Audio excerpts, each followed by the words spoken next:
Sa ibang balita mga kabrigada, ang kampo ni Veloso umapila sa Pangulo na mabigyan na ito ng clemency. Brigada Katrina Honson, ibrigada mo! Brigada Live Report. Umaapila ang isang grupo na mabigyan na ng hustisya si Mary Jane Veloso ngayong uuwi na ito sa Pilipinas. Sa panayam ng Brigada News FM Manila kay Migrante International Chairperson Miss Joanna Concepcion, umapila sila sa gobyerno na sana'y mabigyan na ng hustisya si Veloso at mapaglabanan din ang kanyang karapatan.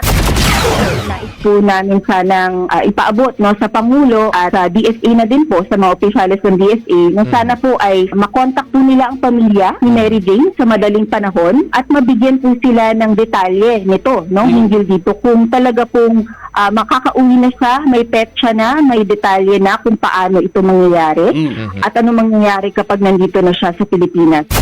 Naibahagi naman ni Concepcion ang manoy pangangamba ng mga pamilya ni Veloso sa posibleng magiging kalagayan niya rito kung matransfer na siya sa isang pasilidad dito sa bansa.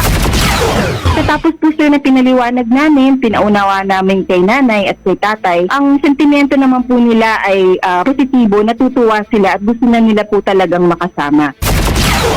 Kay walay na payag, sinabi ng abogado ni Veloso na si Edre Olalia na patuloy silang nananalangin para sa kanyang kliyente. Ngayon, nananawagan daw sila kay Pangulong Bongbong Marcos na mabigyan na si Veloso ng agarang clemency para sa humanitarian grounds at pati na rin sa hustisya. In the Art of Changing Lives, ito, si Brigada Katrina Honson ng 105.1 Brigada News sa Manila, the Music and News Authority. Brigada Balita Nationwide sa tanghali.